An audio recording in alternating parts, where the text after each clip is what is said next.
All right, here's a big one to start us off. If you had to pick a second home in our solar system, and I mean, really home, like a place to raise your space kids, where would it be? And why? Oh, that's a fantastic question. It really forces you to look beyond the pretty pictures. You Exactly. have to grapple with the actual physics, the chemistry, the sheer extremes out there. It's planetary comparison on a whole different level. And that's exactly what we're doing today. We're diving deep into the 8 classical planets, from Mercury all the way out to Neptune. Plus, we'll touch on dwarf planets like Pluto. You got some great source material to guide us. Yeah, and the mission isn't just to list facts, right? It's to get at the why. What makes each planet tick? Its makeup, its crazy history, maybe its internal workings. We're doing a systematic tour, inner planets first, then outwards, seeing how the sun basically dictates everything. It's a journey from searing heat to absolute freezing darkness. A story that's been unfolding for, what, 4.6 billion years. Let's kick things off where it's hottest, the inner solar system with those rocky terrestrial planets. Starting with Mercury. Mercury, yeah. The swift messenger zips around the sun in just 88 Earth days. Makes sense it's named after the speedy god. It does. And that closeness makes you think, intense heat, right? But the sources point out, crucially, it's not actually the hottest planet. Okay, so what's the deal? Why is it this extreme survivor? Well, the key is its rotation. It orbits fast, yes, but it spins on its axis incredibly slowly. How slow are we talking? Its day one rotation takes 59 Earth days. That's significantly longer than its 88-day year. Oh, hang on. So you'd go around the sun almost twice before you even saw a single sunrise and sunset. Exactly. And that's why you get those insane temperature swings. The side facing the sun bakes for ages, hitting maybe 800 degrees Fahrenheit. Oh. But the side facing away, it plunges into this deep freeze down to minus 280 Fahrenheit. Because it's dark for so long. It's like swinging between an oven and, well, a freezer. And there's nothing to buffer those extremes because Mercury is basically naked, right? No real atmosphere. That's it. It has this super thin, tenuous exosphere, but nothing that can trap heat or spread it around. Our sources say the sun's gravity and the constant solar wind just blast away any gases that might accumulate. It's too close, too small. Looking at the pictures, its surface looks a lot like our moon, just craters everywhere. Yeah, heavily pockmarked. And that tells you something important. What's that? It suggests there hasn't been much large-scale geological activity recently. Unlike Earth, which is constantly reshaping itself, Mercury seems pretty dormant. Those craters are ancient history, billions of years old. But it's not completely dead inside, is it? Missions like Messenger and now Bepi Colombo, they found something surprising about its core. Ah, yes. Magnetic puzzle. For such a tiny planet, barely bigger than our moon, it has this huge iron-rich core. It might make up something like 85% of its radius. Wow. And the kicker is, it still has a magnetic field. Weak, yes, but global. Why is that a puzzle? Don't iron cores usually generate fields? Well, yes, but usually you need a churning liquid outer core, like Earth's dynamo. For a planet Mercury's size, you'd expect it to have cooled down and solidified ages ago, switching off that dynamo. So the fact that it still has a field? It's really weird. Is some part of that huge core still liquid? Is there some other mechanism keeping it going? Maybe tidal forces from the sun? We don't really know yet. It's a fantastic little mystery. Okay, let's step one orbit out to Venus, often called Earth's sister or twin because, similar size, similar mass. Yeah, but that twin label is seriously misleading. Under those thick clouds, it's pure hell. It's the solar system's ultimate cautionary tale. And here's the twist we mentioned. Venus is farther from the sun than Mercury, but it's way hotter. Hottest planet in the solar system, actually. Absolutely. The surface temperature is just crushing. Around 900 degrees Fahrenheit, 475 Celsius. Hot enough to melt lead, and it stays that hot day and night. And that's all down to the runaway greenhouse effect, right? The sources really hammer this point home. They do. It's the textbook example. Its atmosphere is incredibly dense, something like 96% carbon dioxide. That CO2 acts like a super thick blanket. Trapping all the heat. Exactly. Sunlight gets in, heats the surface, turns into infrared heat, but the CO2 just won't let it escape back out into space. It created this vicious cycle. Hotter planet, more CO2 released from rocks, trapping even more heat, total climate collapse. You can't actually see the surface because those clouds, those thick sulfuric acid clouds, so how do we even know what it looks like down there? Radar. We bounce radio waves off it. The sources mentioned the Magellan mission back in the 90s. It did an amazing job mapping the surface. And what did it find? Vast plains, looks like ancient lava flows, Hmm. and huge volcanoes.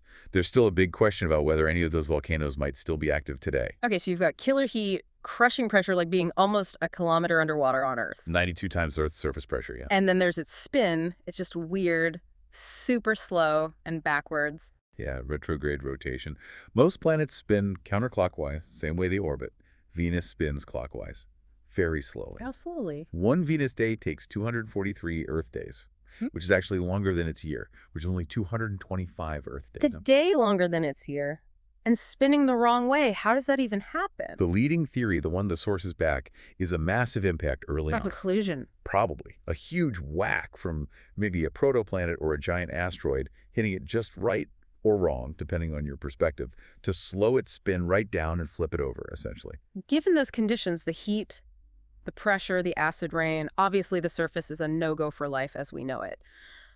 But you mentioned a nuance. There was a tiny theoretical possibility. Mhm. Not on the surface, absolutely not, but way up high in the atmosphere, maybe 30, 40 miles up. What's special about that altitude? Well, the temperature up there is actually quite Earth-like, sort of room temperature.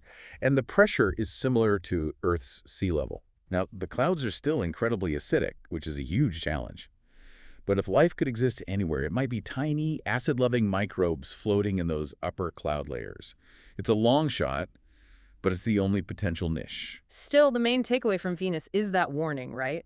About how badly planetary climates can go wrong. Absolutely. It's the most dramatic climate change warning sitting right next door.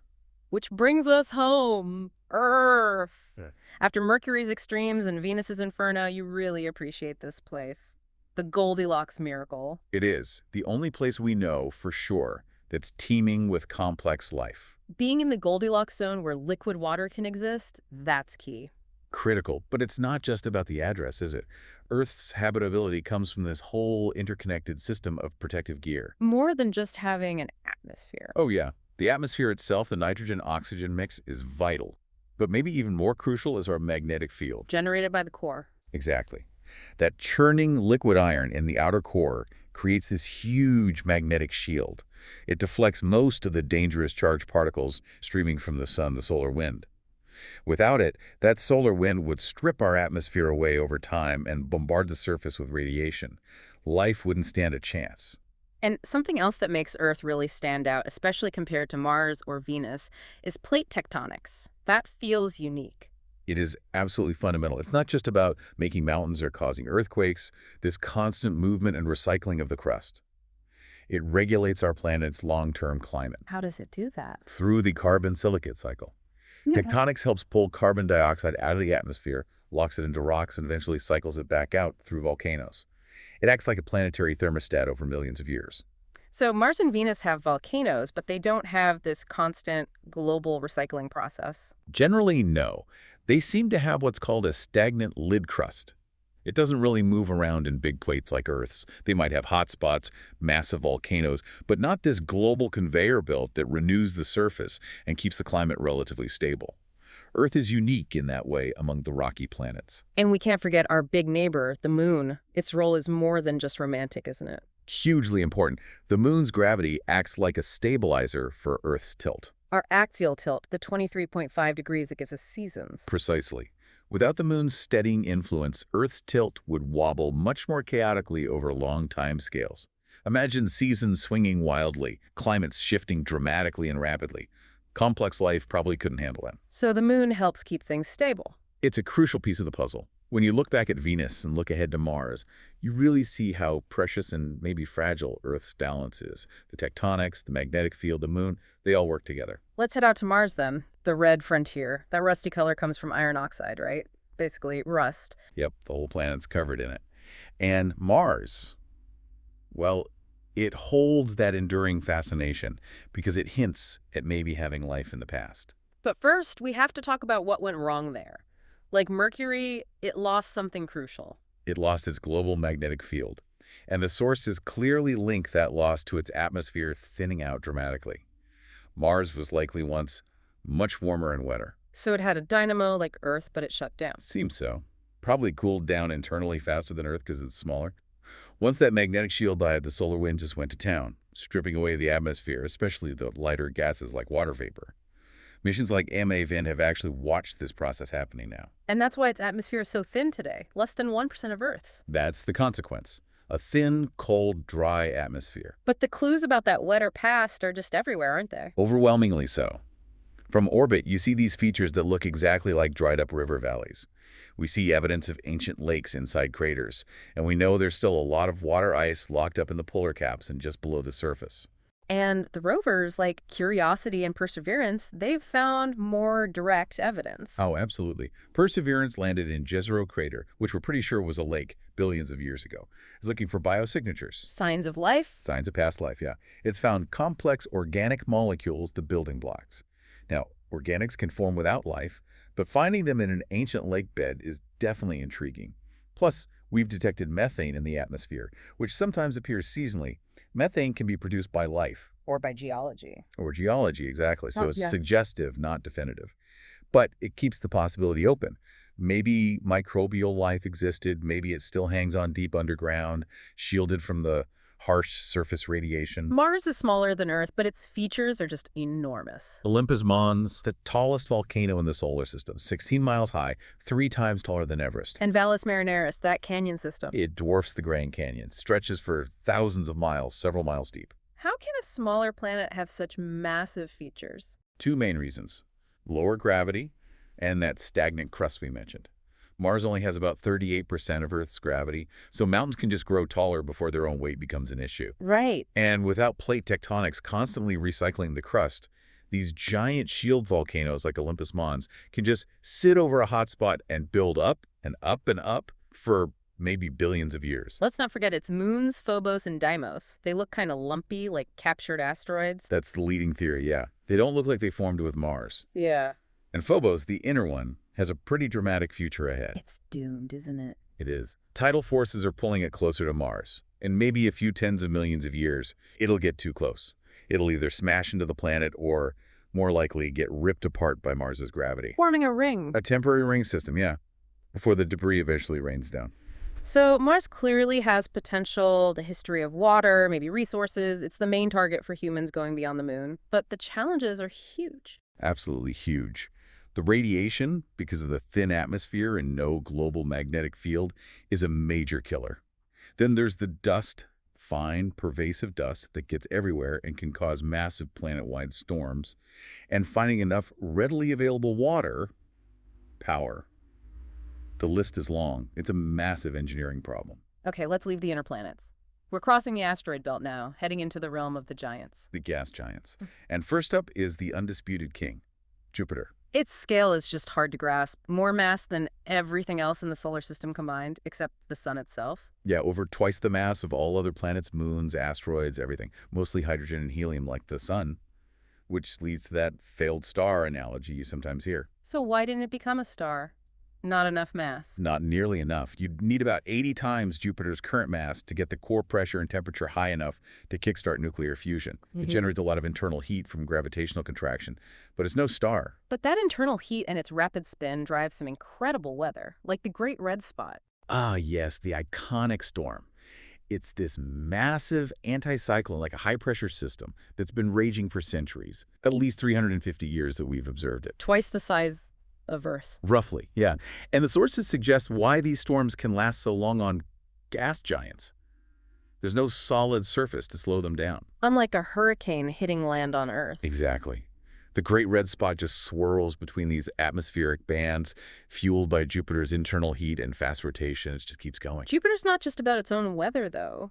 It plays this crucial role for us back here in the inner solar system, the cosmic vacuum cleaner or shield. That's a vital role. Its immense gravity really does act like a shield. It messes with the orbits of comets and asteroids coming in from the outer solar system. How so? It can fling them out of the solar system entirely, or capture them into orbit around itself, or sometimes, unfortunately, send them inwards.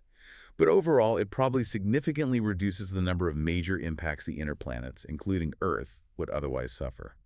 We might owe our existence, in part, to Jupiter cleaning up the neighborhood. And when we talk about searching for life out there, Jupiter itself isn't the place, but its moons. That's a different story. especially Europa. Europa is top of the list for astrobiology. It's an icy moon, but underneath that smooth, cracked ice shell, we're almost certain there's a huge global ocean of liquid salt water. More water than Earth. Potentially, yes. And the reason it stays liquid so far from the sun is tidal heating. Jupiter's gravity squeezing it. Constantly. As Europa orbits Jupiter, the immense gravity pulls and stretches the moon. This generates friction inside, heating its interior enough to maintain that liquid ocean. And if there's liquid water, plus maybe minerals leaching from a rocky seabed, possibly even hydrothermal vents like on Earth's ocean floor, well, you have the potential ingredients for life. Fascinating. Okay, from Jupiter's power, let's move to Saturn's beauty, the rings. Ah, Saturn. If Jupiter's the king, Saturn is the jewel. Those rings are just breathtaking, unique in their scale and brightness. What are they actually made of? Almost entirely water ice. Countless particles, ranging from tiny dust specks up to the size of houses, all orbiting together. Where did they come from? Are they as old as Saturn? Probably not. The leading theory suggests they're relatively young, geologically speaking, maybe only 100 million years old or so. Young. How could they form? One idea is a medium-sized icy moon got too close to Saturn and was ripped apart by its tidal forces. The debris then spread out into the rings we see today. Another idea is maybe they're the remnants of a comet or similar object that strayed too close and got destroyed. And they're not solid structures. They're constantly being shaped. Oh yeah, it's a dynamic system.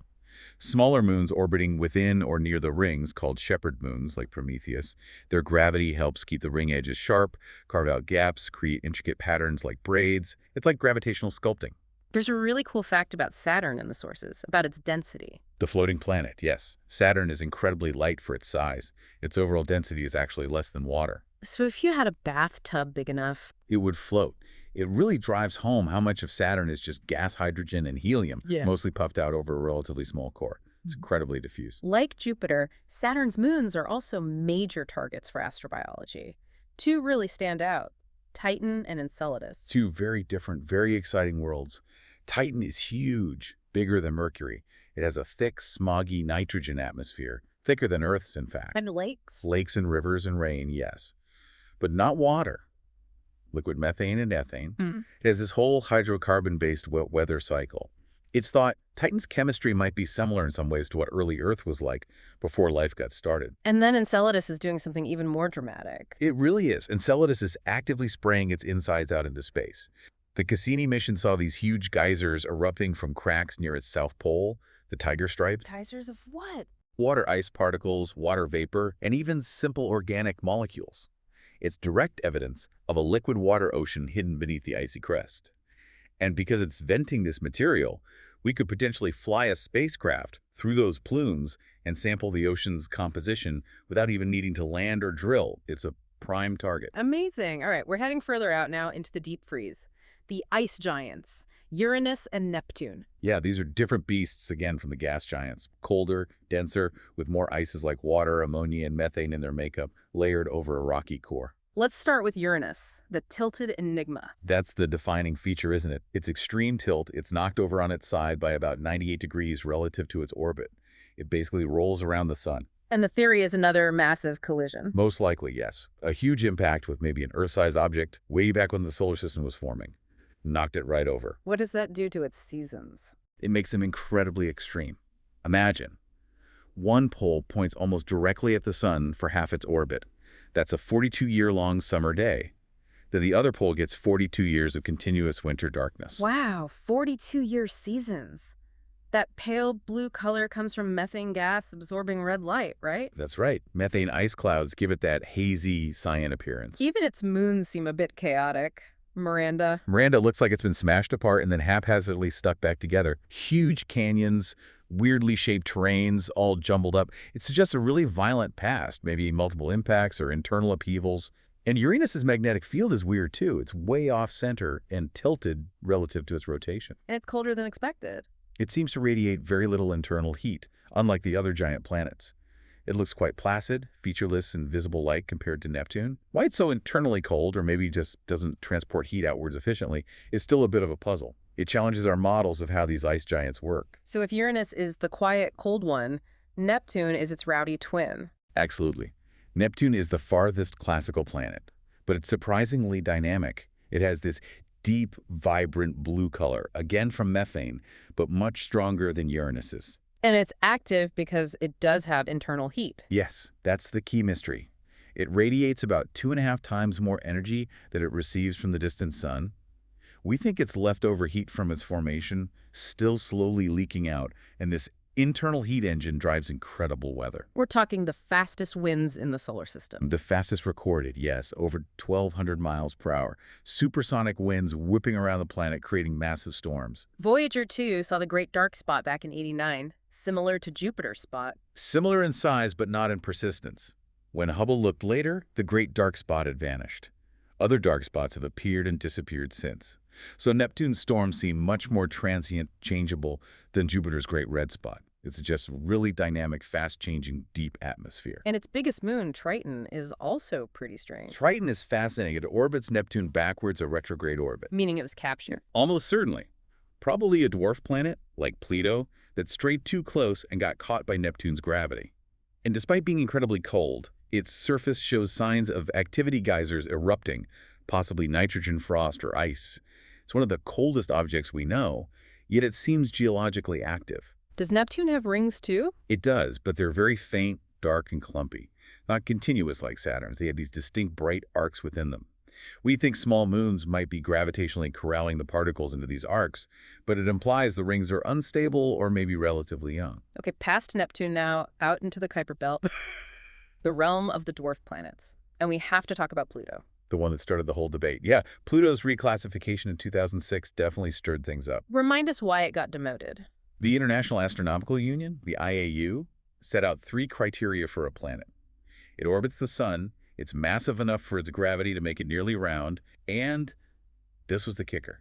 It has cleared the neighborhood around its orbit. Meaning it's the dominant gravitational influence in its path. Right, and Pluto hasn't done that. It shares its orbital space with lots of other objects in the Kuiper Belt, so under that definition, it's a dwarf planet. But scientifically, it's still incredibly interesting, especially after the New Horizons flyby in 2015. Oh, absolutely. New Horizons revolutionized our view. We expected maybe a dead, icy, cratered ball. Instead, we found this stunningly complex world. The heart-shaped region. Tombo Regio, yeah. Yeah. A vast plain of nitrogen ice, incredibly smooth in places, meaning it must be geologically young. Very few craters. It suggests Pluto might have ongoing geological activity, maybe ice volcanoes, something resurfacing it. It also has mountains made of water ice and a thin nitrogen atmosphere. Way more dynamic than we thought. And it has that huge moon, Sharon. They're almost a double act. They really are. Charon is about half Pluto's diameter. They're so close in size that they actually orbit a point in space between them called the barycenter. It's not like Charon orbits Pluto, they orbit each other. It's the solar system's best example of a binary planet system. Pluto isn't the only dwarf planet out there, is it? There's Ceres in the asteroid belt, Eris further out. That's right. Ceres, Eris, Makemake, Haumea. Discovering these other large objects in the Kuiper Belt was actually part of what prompted the whole planet definition debate. What do these dwarf planets tell us overall? They show us the incredible diversity out there at the solar system's edge. They're like icy time capsules, remnants from the early days of planet formation. Studying them helps us understand how volatile rich bodies form and evolve so far from the sun, and just how crowded and dynamic the Kuiper Belt really is. It vastly expanded our picture of the solar system. So we've done the grand tour. From Mercury's scorching surface, past Venus's warning, Earth's oasis, Mars's potential, Jupiter's shield, Saturn's rings, the tilted Uranus, dynamic Neptune, and out to Pluto and the Kuiper Belt. It really feels like one big connected story. It absolutely is. A story written by gravity and temperature, stretching back 4.6 billion years to that initial cloud of gas and dust. The basic layout makes sense now. Rocky stuff close in, gassy and icy stuff further out. Yeah, the intense heat near the young sun vaporized lighter elements like hydrogen, helium, and water ice. Only the heavier rock and metal could condense close in to form the terrestrial planets. Further out, where it was cold, those ices and gases could condense and accumulate, gathering enough material to become the gas and ice giants. It's planetary sorting by temperature. And understanding all these variations in our own system, it's vital for searching for planets around other stars, isn't it? Exoplanets. Completely vital. Our solar system is our ground truth, our reference point. When we detect an exoplanet, knowing about Venus helps us think about runaway greenhouses. Knowing about Europa or Enceladus informs our search for icy moons with subsurface oceans. Knowing Jupiter's mass tells us about the threshold for star ignition. We use our neighborhood as the model. Exactly. It's the template against which we compare every other system we find. It guides where we look and what we look for in that search for life elsewhere. Okay, let's bring it back to that opening question. Thinking about everything we've covered, the extremes, the potential, the sheer weirdness, which of these worlds grabs you the most right now? Is it the potential of Mars, the mystery of Europa, the bizarre chemistry of Titan? It makes you think, doesn't it? And hopefully it makes you look up. When you see those planets in the night sky, maybe tonight, think about what we've discussed.